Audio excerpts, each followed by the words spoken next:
We get stuck in next to a very strange story, a story that I think 2 years ago I'd have been far too frightened to go near. I don't know what happened, and I want you to tell me what you think happened. We refer to the discovery today, or the report yesterday, that the family of Captain Tom, still described in The Sun today as an NHS fundraising hero, trousered or pocketed, depending on your tabloid favourites, £1.5 million from a book deal and gave none of it to charity. We will never know who knew what when. So all you can say with confidence is that the Charity Commission has found that this money was pocketed by the family of Captain Tom. A £1.4 million advance paid to the private company for Captain Tom's memoir on the understanding that a contribution would be made to his charity. There was a gin deal upon which they made well over £100,000 and gave £8,900 to charity. The Sun writes this morning, the couple hoodwinked the public by promising royalties to the charity from its merchandise website. The daughter, blocked from paying herself a £150,000 salary as CEO of the charity, took £85,000 a year and reimbursed her own firm with £80,000 in costs from the foundation. So one cannot put too fine a point on it. The daughter of Captain Tom Moore was filling her boots on an industrial scale with money that was being paid by the public on the understanding that that money would make its way to charities or indeed to the NHS. The Times goes into even more detail. The family of Captain Sir Tom Moore gained significant financial benefit from links to a charity set up in his name. It found the report by the Charity Commission into the Captain Tom Foundation found, quotes, serious, end quotes, repeated misconduct by his daughter, Hannah Ingram-Moore, and her husband, Colin. It said they rejected a publisher's offer to give a slice of a book advance worth almost £1.5 million to NHS charities together, insisting that the money went instead directly to their company. They implied that donations from book sales would be made to the foundation, but no money was given.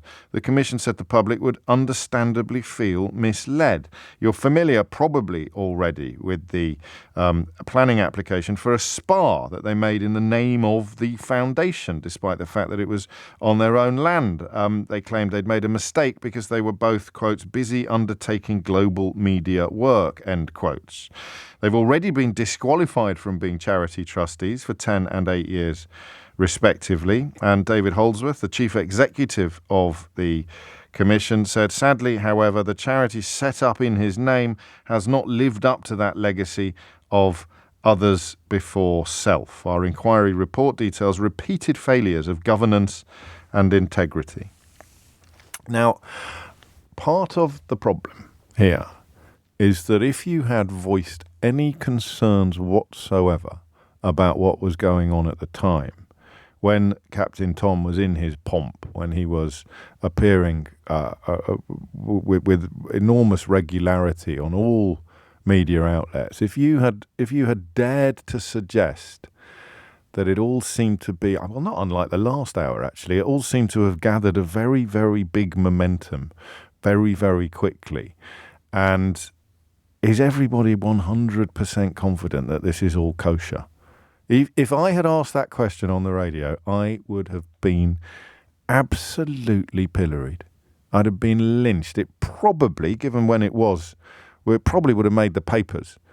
Radio host questions probity of Captain Tom's charity or whatever. Just you know that's true. I can't even remember whether it probably would have been on the front page, actually. I'd have had people standing outside waving placards, calling for me to be fired, like Nadine Dorries once did. And I don't think, well, I did feel at the time that it was possibly too good to be true, that it was a bit weird, the genesis of the story. But that was a journalistic thing rather than a altruistic thing. I just remember thinking, hang on, these people are marketing professionals and they've seen an opportunity.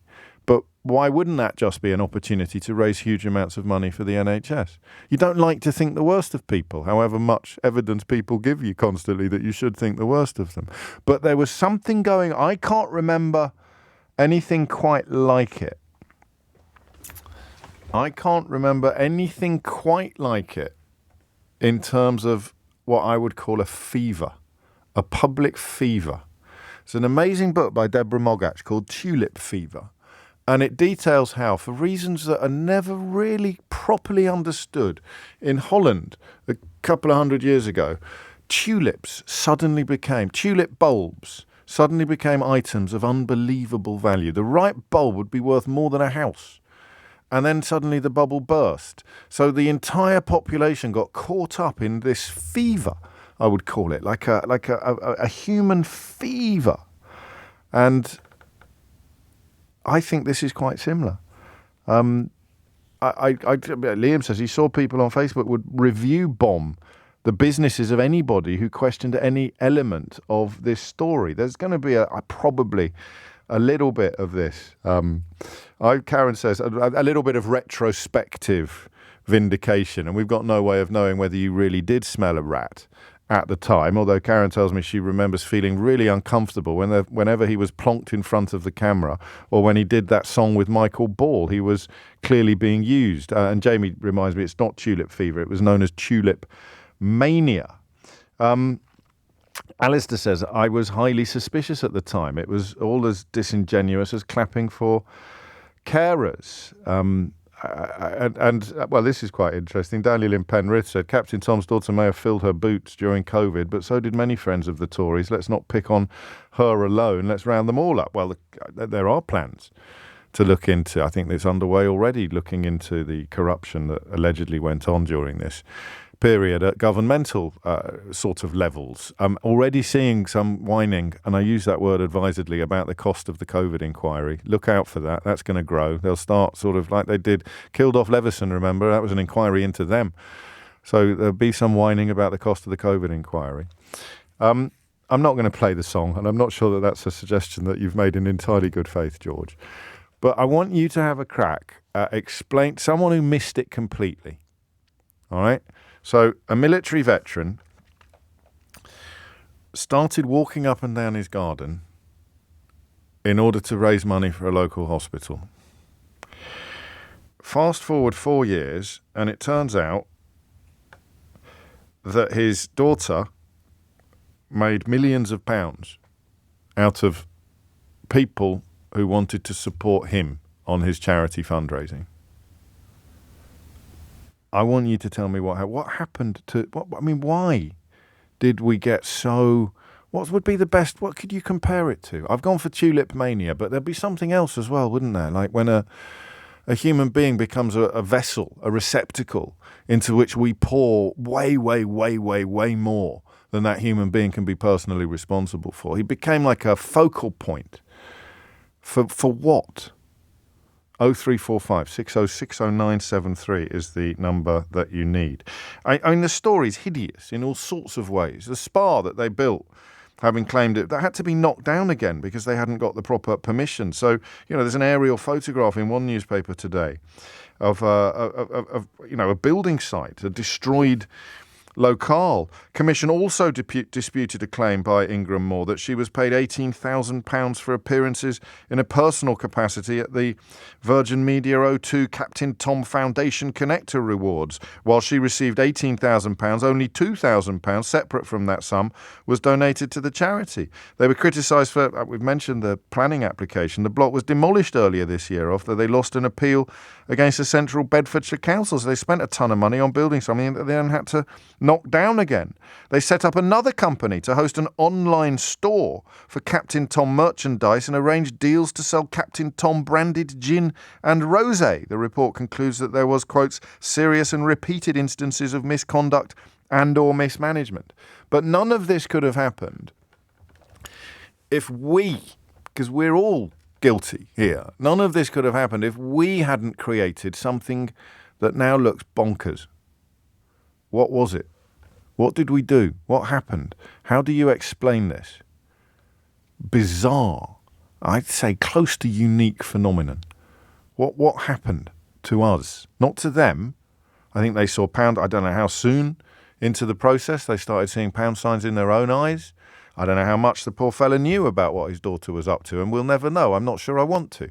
But what the hell happened? Seriously.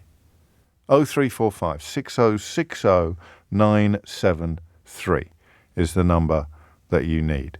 Well, what on earth happened that we could have all contributed to an ecosystem in which these people could do these things? Because you read it now and you think, they did what?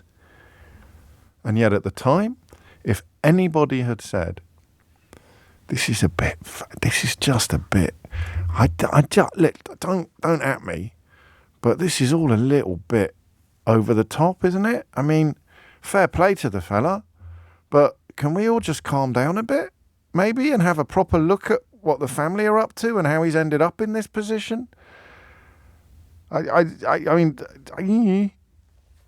hit the numbers now, you will get through. I just want proper attempts at explaining what happened to us all. That's why I like the Tulip Mania thing. What happened to us?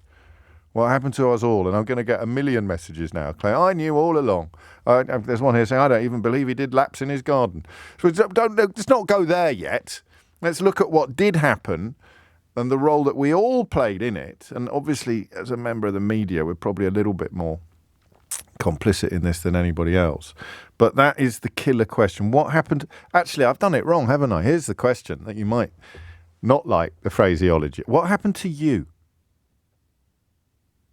0345 6060 973. How did you get so caught up in this when, looking back, we should really have smelt a rat a lot earlier than we did? So what happened to you?